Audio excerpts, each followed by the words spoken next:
Hey, this is Steve in Dallas, Texas. It's Saturday morning, my friend, and you are listening to Light Talk. And this is Ellen from the tropical island of St. Bart's, and you are listening to Light Talk. This is Zach, relaxing in Washington, D.C., and you are tuned in to Light Talk. Coming to you direct from the lovely hamlet of Port Washington on the north shore of Long Island, where many people have yachts. This is Dennis, back at the microphone this week for Light Talk. And this is David, coming to you from the beautiful Belmont Shore neighborhood of Long Beach, California. And if you don't already know, you are listening to Light Talk, and we are the Lumen Brothers and Sister. That's right, Ellen. Welcome, everyone, to episode 466. Right off like 2 or 3 or 4 or 5 incredible interviews, if we don't say so ourselves. Oh, it's unbelievable. Yeah, they were good. They were great. Yeah. The Light Talk family is definitely on a roll. We're on a roll. Yeah. You know what Stan would say? Don't jump the shark. Quit while you're ahead. I'll tell you, between going from Bob Dickinson to director Eric Siegel to then Broadway designer Ben Stanton, what a great...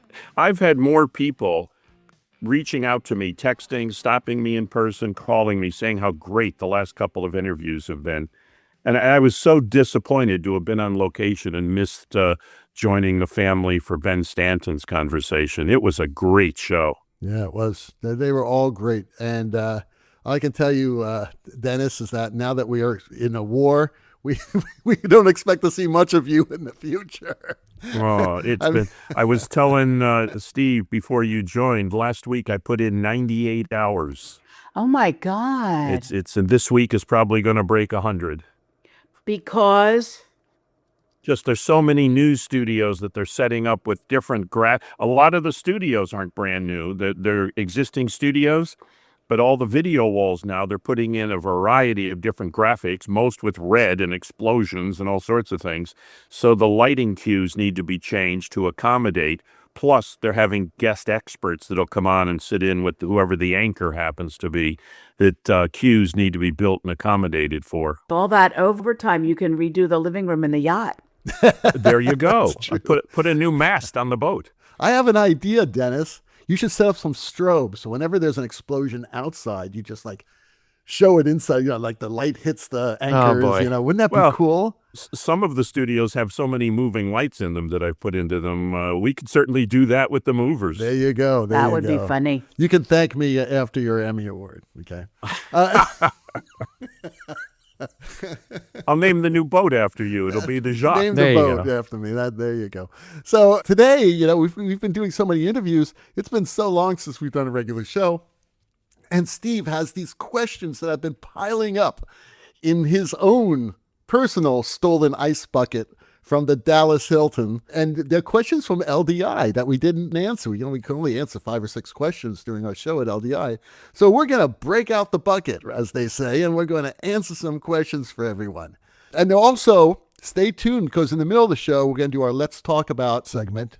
And that's going to cover the Tait Silent House merger, which is turning our industry upside down right now. So we're going to talk about the ramifications of that as well. So anyway, let's get started. And Dennis, you have the first question of the day. Yes, this question that Steve gave me was from the LDI Show, and it was, should plots be rolled or folded? As you know, the people who asked the question put their name on the back, and I'm guessing, if you look on the back of that, Steve, you're going to see the name Tori Piper, who's a programmer I use from Charleston, and I'm guessing that this was humorously submitted, because it's a big deal at Lighting Design Group with all the drafts people I've had over the years. Most people say rolled or folded. Who gives a shit? That's what I say. For me, it's a big thing. It's a highly personal choice, and my choice has always been rolled. When I'm doing my drafting with my Stedler Mars 700 pens, the nibs always get caught on the creases when you're folding a plot. I like my pen to glide right over the plot. And, these days I've moved to a red Papermate or a Flare, or my other weapon of choice is the Pilot Precise V5 or V3 fine point. But I find when I'm correcting the plot on my laptop screen, the red ink, it actually rolls off the screen. So it's really better when I use it on paper. And when I'm doing a red line on paper and there's creases in it, I get agita, I start yelling at people, I go and kick my dog. So it's a lot easier if the paper is rolled rather than folded. You know, it's like Joan Crawford insisting on no wire hangers. I require no folded plots. Let me ask you a question, Dennis. Sure. I want to be specific about this. What kind of dog do you have that you kick?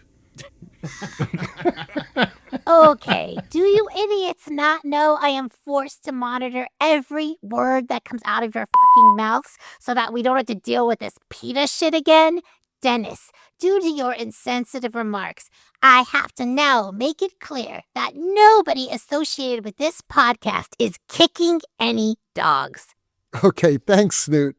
To our listeners, that is our attorney, Snoot, who for the past several years has been monitoring us and making sure that we don't get in trouble anymore, Dennis.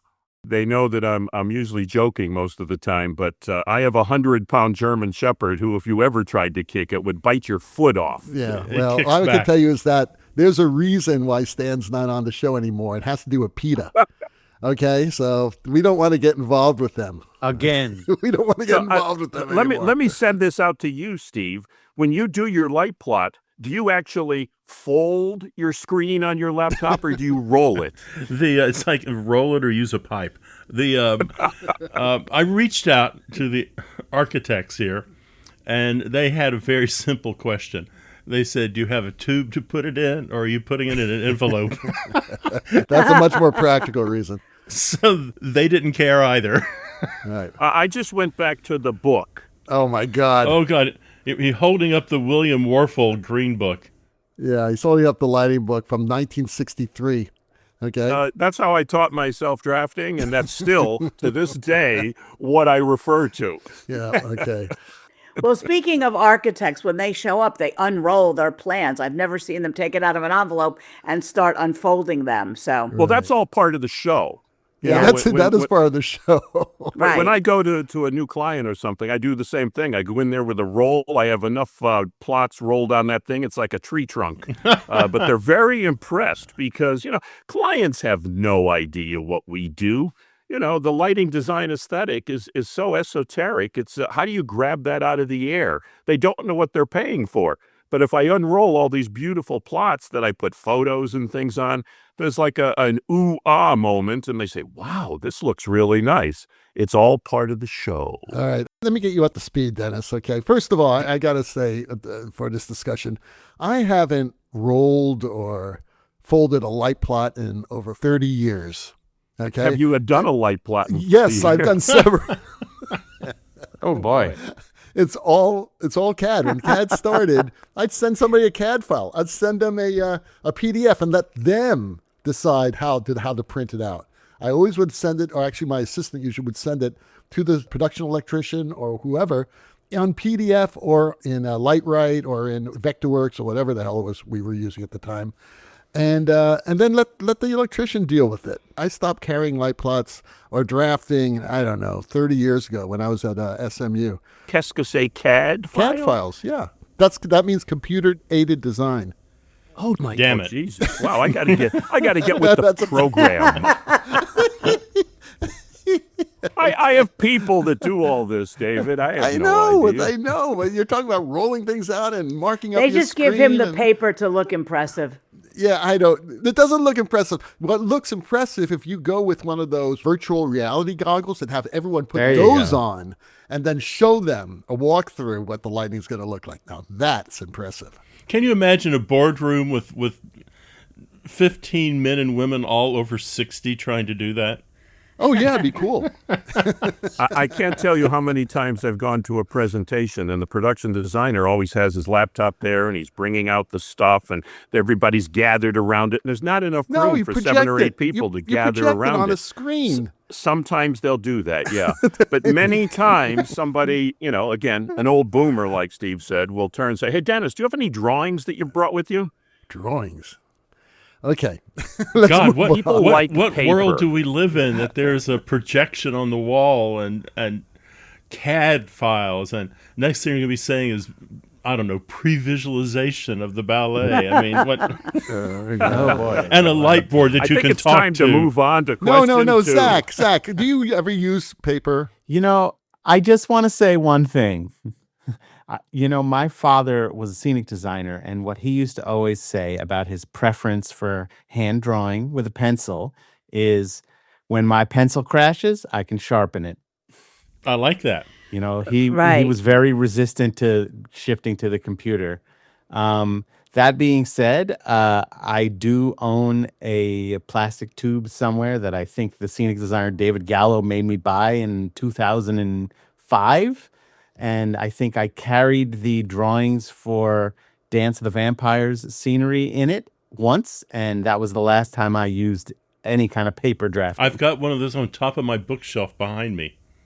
I have one of those, and it's filled with light plots that I drafted in graduate school. That's it. So they're on parchment with a quill. And that was in means. 1980 when I graduated. So you guys can figure out how long ago that was. 45 years ago. Holy shit. Yeah. Okay, let's move on. So Ellen has our next question. What is the most common mistake early career LDs make? I think it has something to do with light plots. It must. They try to do them all on computer, and their teacher wants them to hand draw them. I don't really know the answer to this, but I can think of a few things that early career people should and should not do. One is, don't be afraid to make calls. Some of our young career professionals that have been on lately have been successful because they put themselves out there and they don't suffer from imposter syndrome, and they're not afraid to make the calls. Like if you go home from LDI with even business cards from the four of you guys, make use of them. Call these guys. They've got 450 years of experience here. So, use it. So I think that's one thing they should do. So a mistake would be to not do that. And I think another thing is to get ahead of yourself and think you're better than you are when you're really just starting out. So be careful about that too. That's really wise, Ellen. And all you have to do is listen to the guests that we've been having on the show, and especially recently. Right. Sure. Ellen is absolutely right. This is not an industry for shy people. Right. And some people are naturally shy, and that's cool. But you're going to be much better served being not aggressive, but being in the room. And I'm saying not only physically in the room, but in the room, in conversation. And that's really important because that's what turns people on, because that's what directors are really interested in. They're interested in someone who cares and someone who is engaged in what's happening in the world right now. That's just my belief. It's a delicate tightrope to walk, though, David. As Ellen said, the designers are smart. And as you said, you need to be in the room, but you cannot assume you're the smartest person in that room. And too often young designers will start yapping away. And this is something I had to learn early on because I thought I was the smartest guy in the room and said a lot of really dumbass things that got me in trouble. Yeah, don't say something stupid. Always think before you say it. Sometimes it's good to pause before you say anything. But pausing shouldn't last like 30 seconds. And right? during that pause, you should ask yourself, do I have a dog in this fight? No, don't talk about dogs. Now we're going to have another disclaimer. I'd like to add to this that I think that you also need to kind of know your worth, because while I certainly understand, especially for young designers, that we go through this period where I like to say we quote pay our dues, that very often I see young designers who allow themselves to be taken advantage of by producers and clients that because this young designer is worried about getting the gig and keeping the gig, that they're willing to kill themselves for it. You got to take care of yourself, and your time is worth it. So don't give up too much just because you're desperate to get the gig. Well, the other side of that, Zach, is the young designer who has time to do 2 shows, but books 3. And all of a sudden, Yes. not just one show kind of falls through the cracks. You have a good chance of all 3 shows falling through the cracks. For sure. So know your worth and know your limits. And know your dog. And no, don't say anything about dogs. No dogs were harmed in the making of this show. Oh, she's already There said you go. that. That's the disclaimer. So that's the first thing she said. God. All right. Then let's move on to the next question. This is an interesting question because we sort of touched on it, but not really because we never talked about lighting supervisors. So here's the question. What is your relationship with the lighting supervisor versus the lighting assistant and the lighting associate? Well, that's just taking these jobs on surface value, right? Okay, the lighting assistant and the lighting associate are people that you have chosen, the lighting designer has chosen, and they are part of your team, okay? Whether you're an assistant or associate, they are part of your team in creating the lighting for the show from your point of view as the lighting designer. The lighting supervisor is usually hired by the theater company. For instance, all major opera companies have a lighting supervisor. I was once a lighting supervisor at the beginning of my career for the Miami Opera. And that is the resident designer, and they are designers, okay? The resident designer who basically makes the lighting designer coming in, the guest lighting designer, and his or her team feel comfortable, answers questions. They know the systems, they know the crews better than you do. So they are absolutely crucial in the production process as the production staff. Well, I've worked with many, not only here in the United States, but internationally. It's a normal thing. You're going to a show in Europe that there is a lighting supervisor or house lighting designer or whatever they may be called in that particular theater who will help you. They're there to help you and say, you may not want to try that fixture because we have these other fixtures that may work better. And whenever I hear that, I really, really trust them. I don't take it with a grain of salt. Well, they just want to use these crappy fixtures. No, they don't. They want to present you with the most efficient and effective ways of projecting your idea onto the stage. So that is really, really important, the lighting supervisor. Like I said, they know the crews really well. They will tell me, one of the great things that the lighting supervisor in San Francisco told me, he said, I know you don't want to use follow spots, but I think we should put them up there anyway. I said, okay, absolutely. Right? We put 3 follow spots up there. And I didn't ask him why. I trusted him. And something, we lit the show and the general director came over and said, I think we really need some follow spots for these moments. I said, okay, no problem. I actually had cued them in, but a very low intensity. But he wanted to see more of them. So they were there. They knew the show. It wasn't like we have to now find 3 people that have already made commitments to other theaters, 3 union technicians. We had good follow spot operators because we put them on the show and we did it early. This is one of the reasons why they are so valuable.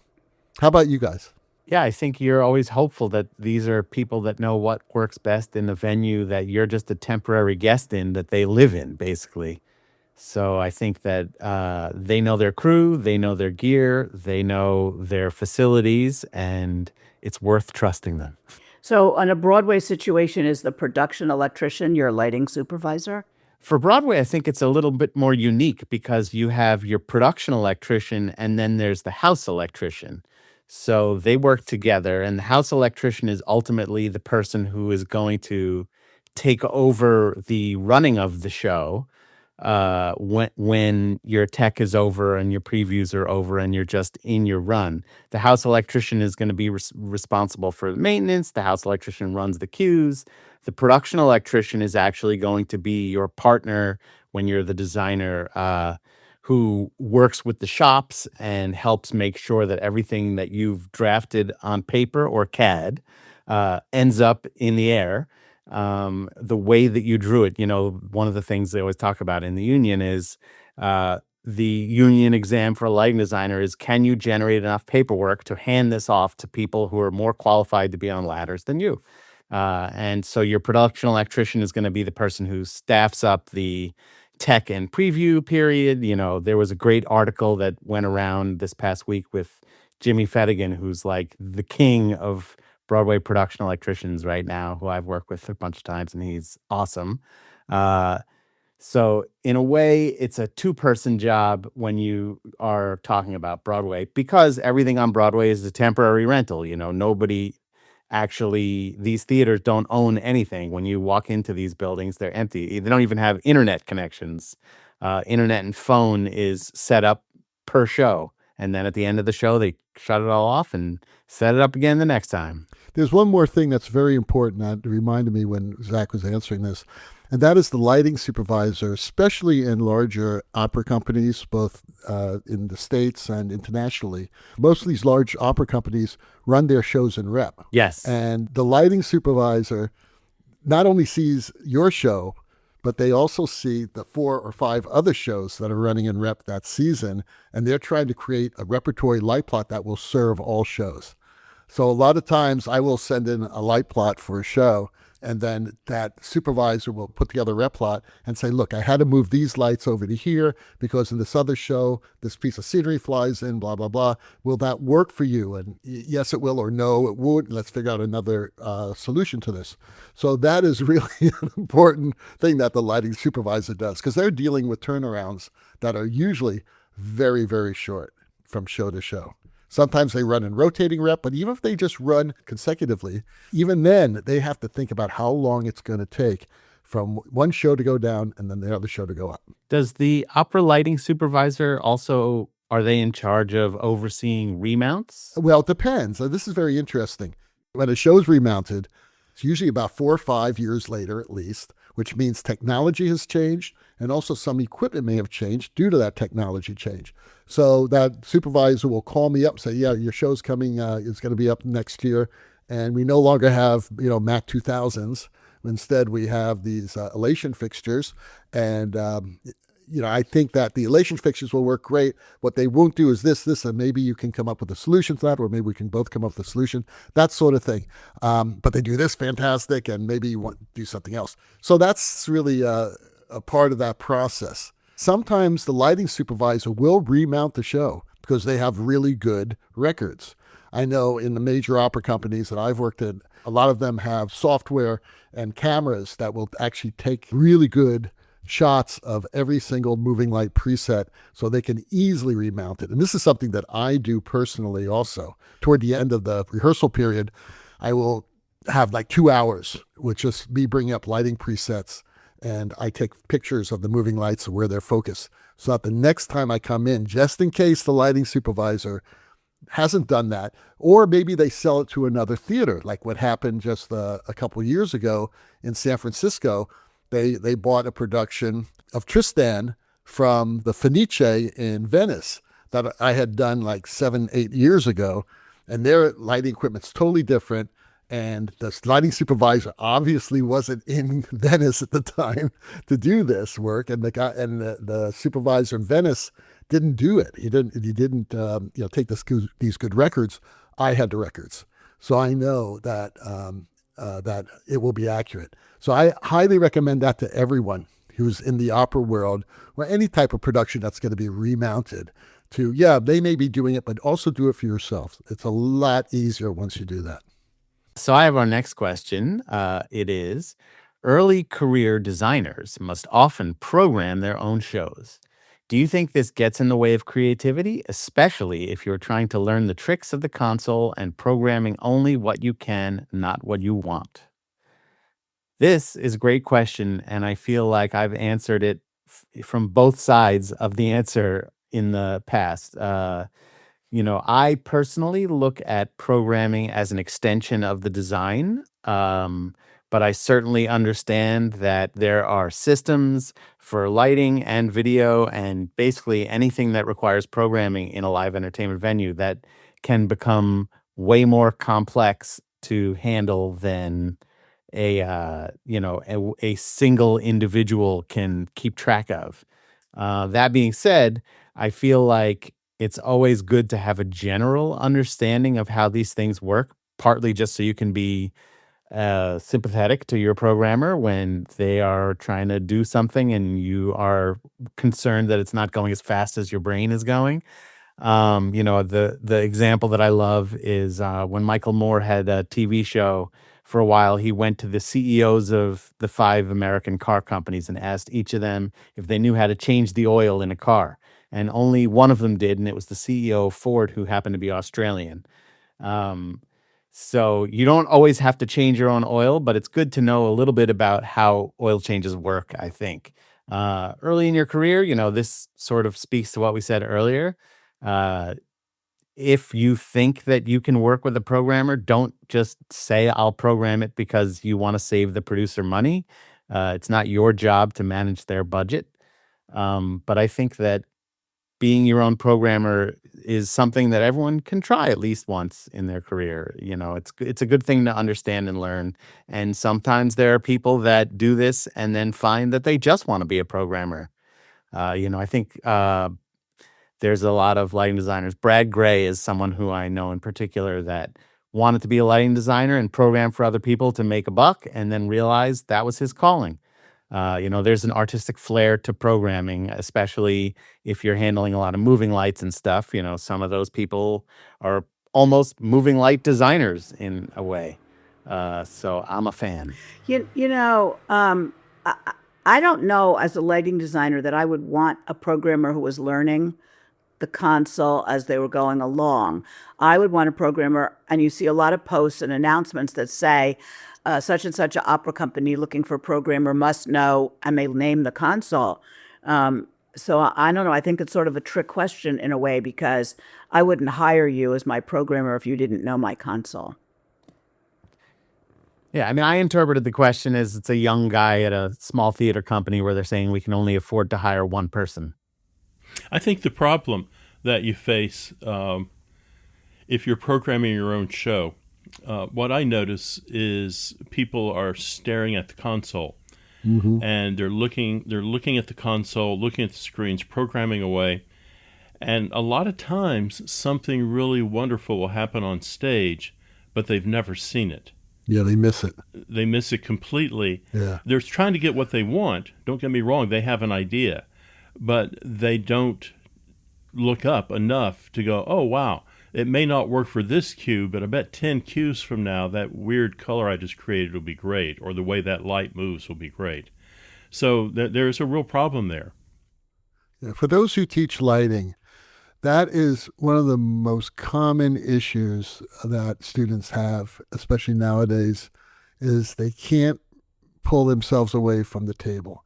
And when I used to teach this, I sometimes tell the student, get away from the table. I want you to sit over there in the dark with your notes and just watch the damn show. Watch the show, because you're missing everything. You're missing everything. And when I light a show, I'm behind the table. Sometimes I walk around, but usually I'll be behind the table, but I'll be sitting higher, and I really wouldn't be looking at anything except for the stage. I just watch the show, and I put myself in that zen of, what is the show telling me? How can I make this message more powerful? How can I support the show? How can I support the moment? Because otherwise, if you're trying to figure out how to do a chase,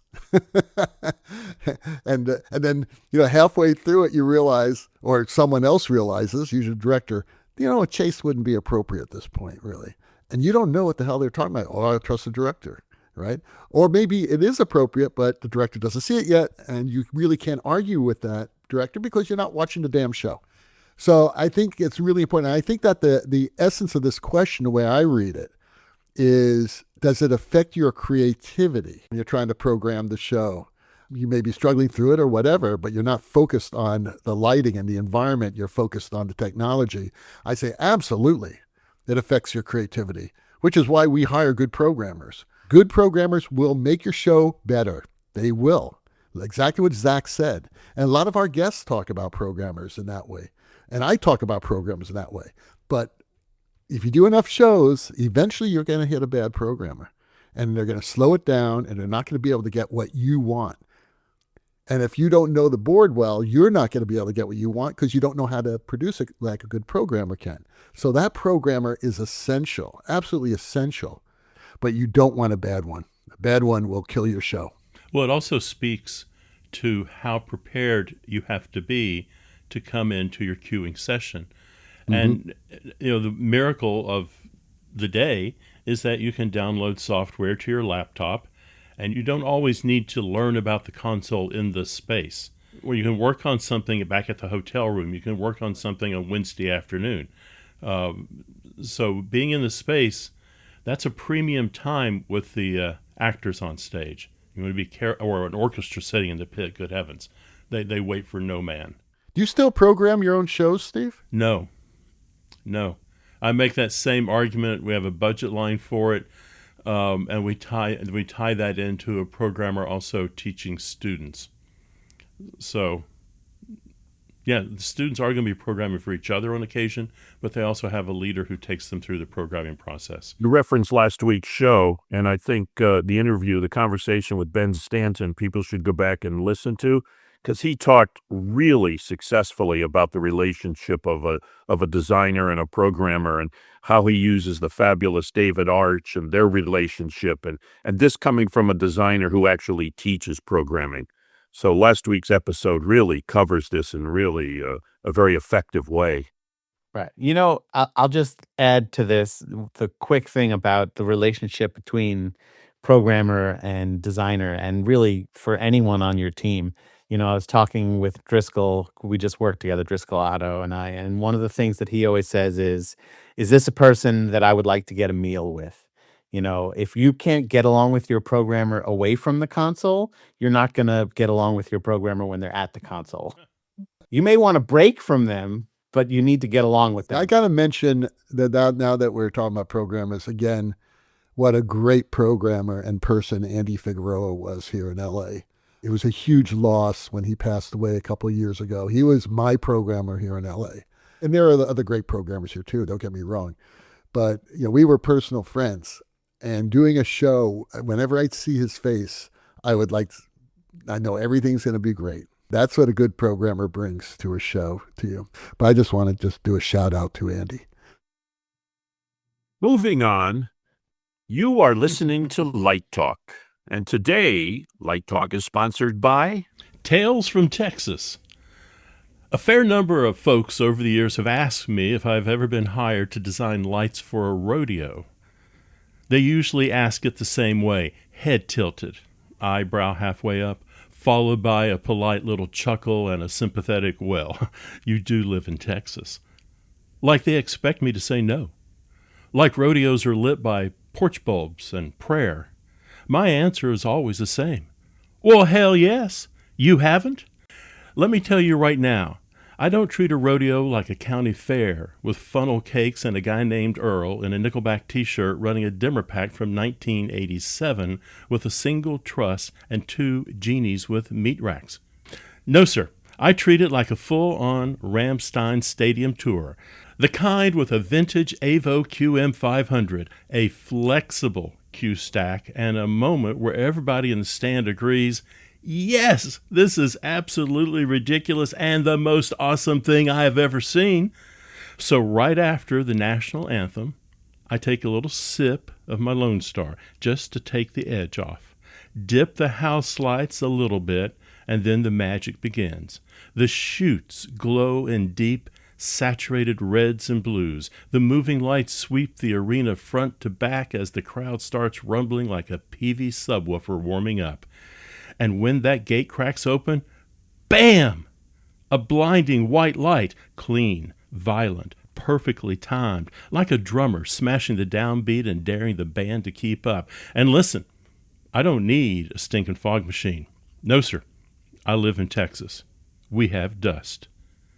Real, authentic, USDA-approved particulate matter floating through the air like nature's own haze fluid.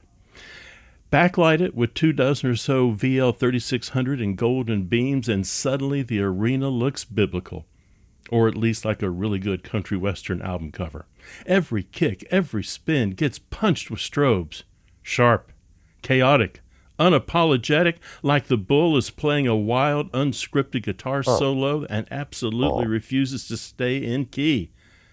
There's no time for time code.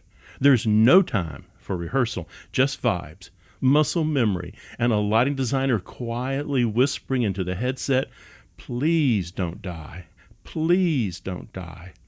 And when that rider makes his 8, oh, buddy, the whole arena explodes into a victory cue. Bright washes slam in, gobos spin like they're trying to escape the fixture. Pyro pops. Oh, Why? Well, because that's what pyro does. Then, after just enough time for the crowd to lose its collective mind, a final perfectly timed rock star blackout. End of scene. Drop the mic. Drag the cowboy off that bull. Because in my show, the crowd gets spectacle. The rider gets glory, and every good bull deserves a killer lighting cue. After all, if you're going to light a 1-ton animal trying to send a man to the afterlife, you might as well make it look like the damn Super Bowl halftime show. That's Tales from Texas, some of which might be true. and now back to Light Talk. Well, the sound of those randy monkeys, iguanas, and ducks procreating in Stan's Zitz bath tells us that once again it's time for Let's Talk About. And today's Let's Talk About is all about the Tait Silent House mega merger. Boom, boom, boom, boom, boom. We need some sound effects here. Woo.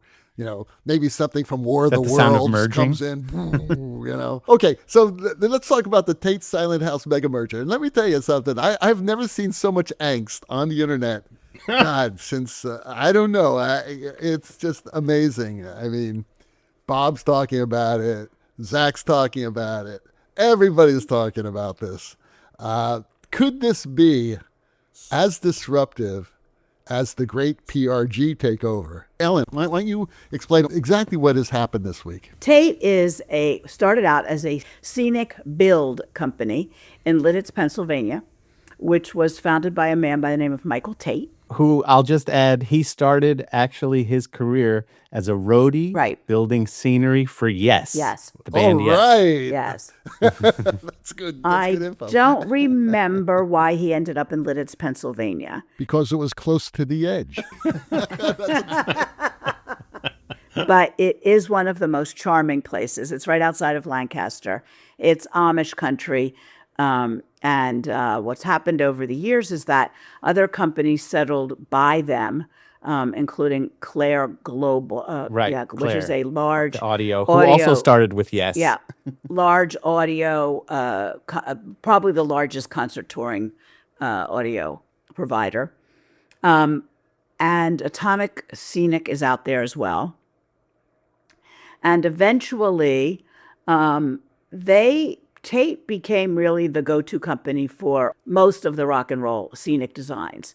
So eventually they said, well, you know, if the Rolling Stones are rehearsing in Minneapolis and they need something fixed and we have to ship ourselves out there and ship the parts out there and redo the set, why don't we just build someplace in Lidditz where the Rolling Stones can come to us? And we and Claire and Atomic and whoever else settles out here doesn't have to go to Minneapolis anymore. So that was the birth of Rock Lidditz, which is a large campus in Lidditz, Pennsylvania, where they've sadly rolled over about, 100,000 acres of corn farmland, because they now have the 2 huge rehearsal studios, a hotel, and all kinds of auxiliary buildings. It is a huge campus. It is like the epicenter of rock and roll touring. They do a conference there in December, which sadly overlaps LDI every year. And it's really about, it's sort of for the next generation, like how to get into touring, concert touring and stuff. Very well attended. I think everybody wants to be in the room where it happens, you know. Silent House is Baz Halpin's company. And Baz is a brilliant, I guess started as a lighting designer, became a creative director, producer, all kinds of things. Has been involved in some rather large productions in Las Vegas, I think including Awakening, which is at the Wynn now. I think Baz was involved in that. And their coming together is really sort of earthquake variety news. I mean, it is a big deal. I think it's different than the PRG Pac-Man attack on the industry, where they bought up all the little companies like LSD and Bash and Vanco, and kept PRG, and they kept the people, but dissembled all of those companies because they were all doing the same thing, and they sort of bought up their competition. In this case, it's really a merger of two different aspects of the business, and they're bringing the design and the production management side into the build side.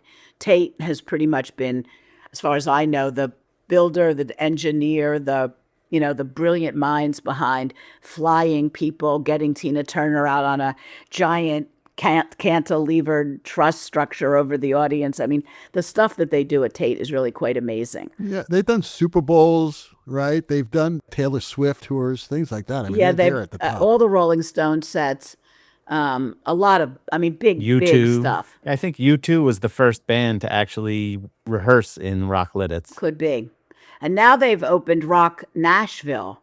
As Nashville, becomes more and more of a music city on steroids, there's a lot going on there as well for our industry. So, Zach, from the design point of view, what do you take from this?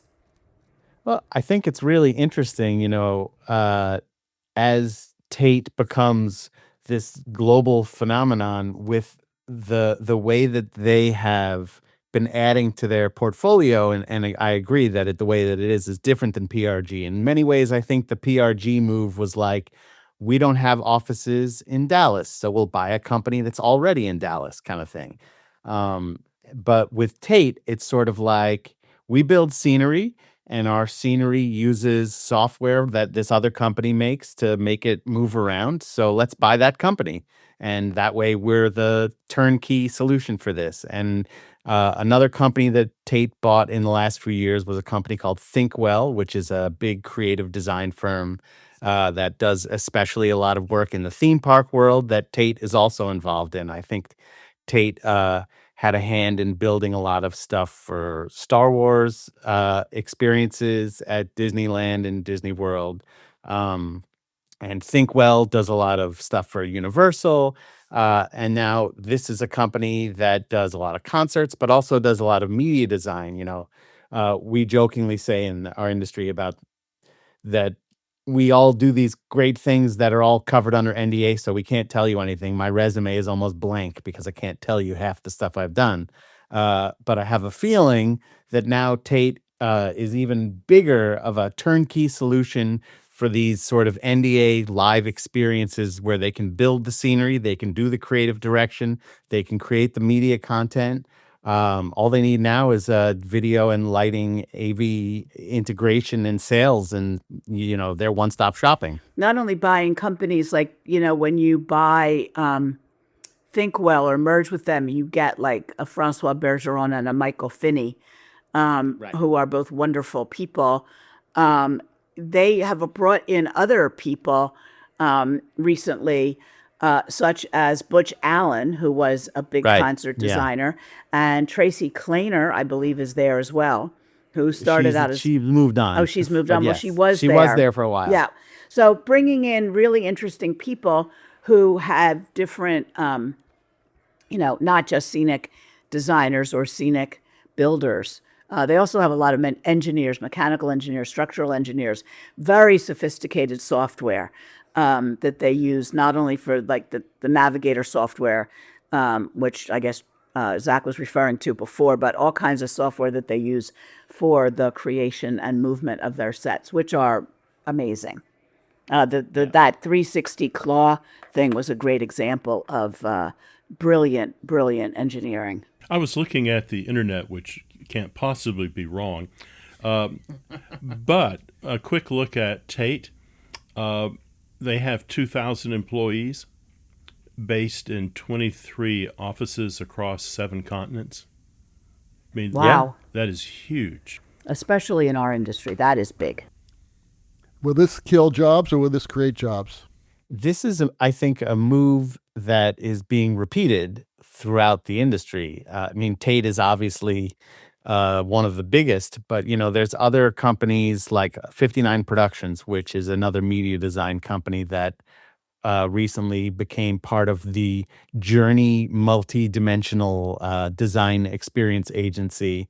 So we're seeing a lot of these companies that provide fabrication services that are now buying up companies that develop creative direction services and are able to sort of really, put together things soup to nuts. And I think that it hopefully will make jobs. I think that Tait has shown a really good track record for expanding in a way that's fairly healthy.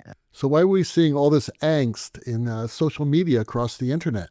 And how does this affect smaller companies and the independent contractors, designers who work for them? I know that it can be challenging for some design firm clients when they are partnering with a vendor who traditionally is sales and rentals, whether it's in this case a company that builds things, that when that vendor also becomes their own design firm as well, it can scare off some clients. As someone who's worked for companies that were just design firms and also has worked for companies that were design firms that also were sales and rentals and integration firms, it definitely crossed several clients' minds. Am I employing my competition here by giving them work? I do think that Tait is big enough and smart enough and been around long enough that they will navigate this with style and grace. And I look forward to seeing where it goes. And hopefully there's enough work for everybody out there. Well, also, I think the man who runs Tait now, Adam Davis, is a real visionary. I mean, he really sees the future and is very smart in the acquisitions that they make. So I think that this is probably very positive for both of them. Well, as they say, time will tell. We shall see how this affects the industry. So Ellen has the last question of the day. So, guys, what is the craziest thing you ever saw on site? David, let's start with you. Oh, the craziest thing. There's so many crazy things that we all see in the theater. And what's the definition of crazy? Yeah, exactly. Outrageous, this insane, dangerous. I don't know. I've seen so many of them. Well, just picking one off the top of my head. I was doing a show once. There was I can't tell the story. I can't tell that story. Can't tell that. It happened to a friend. Okay, You don't have to this is my name favorite. names. This is my craziest one. Okay. Hypothetically, No, this is the truth. This is not the one I was going to say. Okay. Do you guys remember back when I was a grad student in Dallas, Mary Kay, which is the great big cosmetic company, would have a big show, a really big show every year. They'd bring in all their salespeople. It's a big industrial show. And they happened to do this one in the Dallas arena, which held, I don't know, 50,000 people. Is huge. And they decided that at the beginning of the show, they had this big production number. And at the end of the production number, they would release 100 birds, pigeons, doves, I forgot what they were, but they would be released from all the way upstage on the floor and go up, fly over the stage, over the audience, and into a booth at the back of the arena. And they were trained, there was this blinking light that they were trained to follow. So this blinking light would go off and they would release these pigeons. They all go shh, right? It was really quite spectacular. And they ran the rehearsal of this 4 or 5 times, and all the birds would go right up into this booth. Well, on opening night, the show, this is the most outrageous thing. The audience, I understand these are Mary Kay salespeople, so they're dressed up in diamonds and jewelry and all this stuff, tiaras and crazy stuff, right? And they're all sitting there, right, in the audience, and it gets to the moment where the birds fly out, and as the birds start to fly out, you see about 500 flashlights go off because everybody's taking pictures of the birds. So all the birds scatter, right? Like, I don't know, maybe about 30 of them go into the booth, but all the other birds scatter. They go up into the rafters of the arena, and they're up there. Says, okay, no problem. Okay, the birds will probably be fine. Well, the show decided to go on, right? And you had all these, 100 birds up there above them. And then all of a sudden, in the middle of the show, a bunch of birds would come down and attack an audience member, right? I mean, literally come. It was like an Alfred Hitchcock movie, right? So there's people, the women screaming and all that, and they had to stop the show and they had to ask all the women to remove their jewelry because the reflection of the jewelry is attracting the birds. Well, the birds are fine. That's wild. There you go. That was the most outrageous. How about you guys? It seems like there's so many. It's like all of a sudden you throw a question like that out there. Two very different things pop into my head. One was when we were doing an election night coverage of, I believe it was Bush Gore. If you remember, it was announced that Gore had won, and then it was retracted. The coverage went on all night long, and we were in a studio in Times Square. I was with ABC at the time. And Peter Jennings was walking all around the whole studio talking to like Barbara Walters at one desk and Diane Sawyer at another desk and George Stephanopoulos. There's like 20 correspondents and anchors in the room. Goes on for hours and hours. Who the hell's paying attention at 2 o'clock in the morning? And then all of a sudden we're watching this, and Peter looks up and he's talking on about stats and numbers and who the president's going to be and this and that, and says, and we have a fire that's burning the grid up in the studio if anybody cares in the control room. Then he walks over and says, Barbara, how do you feel about this? And I'm in the lighting room. I said, what the hell did he just say? There's a fire in the grid. Is anybody out there? Is anybody paying attention? The director then goes into my ear and my headset and says, Dennis, did you hear that? What the hell's going on? So I said to the head electrician, go out there and see what's going on. He goes running out there with the fire extinguisher, and sure as shit, one of the lights had caught fire. There's soft boxes on the front of it. It's blazing. And when Peter had said this, one of the cameramen shoots a shot of the grid. There's this massive fire going on in the grid. Oh, my God. Nobody's moving. Nobody's doing anything. And then all of a sudden, when the guy goes out there with the fire extinguisher, somebody says, oh, Peter says, there's the fire. Now the cameras have stopped covering election coverage, and they're covering Peter Jennings and this electrician with the fire extinguishers who's spraying down the grid and putting out the fire. Puts out the fire. Peter Jennings, calm and cool, collected anchor that he was, says, and now back to the election coverage. Awesome. It's one of those things you remember because it could have been catastrophic, but it just turned into some simple little thing. That reminds me of a story one time at a conference. There were some British lighting designers talking about how they'd been at Buckingham Palace during the day and had done an interview with the Queen in one of the living rooms or something. And they're in a bar later having a beer or something, and all of a sudden they hear on television that there's a fire in part of the residential area of Buckingham Palace, and they're like, oh my God, did we leave some light on that's burned through the curtains or something? But fortunately it was not their equipment, it was something else. Well, I think the crazy things are those situations that don't turn into a catastrophic calamity and you can laugh about it later on. Well, there's clearly a theme developing here. So I was on tour, let me just put a full disclaimer, at a non-union house. And I'm walking backstage with my cup of tea, and the stagehand is doing a main power tie-in. And I glance down, and it is the sloppiest tie-in I've ever seen. He's just shoving wire in there, and it's fraying out. So I've got all this stuff loaded in there, and it looks like it's just little frays of copper wire everywhere. And I look at him, I say, that's kind of a rough-looking tie-in. And he looked at me and said, don't tell me my business, F off. So I thought, I'll stand here for a while. So he finishes the tie-in, and rather than take his head and his face away from the main power, he reaches up with his left hand and turns the main power on. A bang goes off. Everything has turned into a giant squib. After he leaves to change his pants, I look in there, And it is the nicest looking tie-in I've ever seen because it's vaporized everything that shouldn't be there. Zach? Well, I have two. I have one that's the craziest good thing and one that's the craziest bad thing. So first I'll do the bad thing.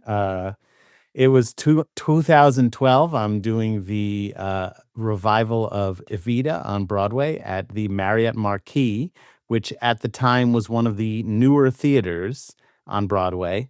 One of the things that differentiates a new theater from an old theater is the way that they deal with fires.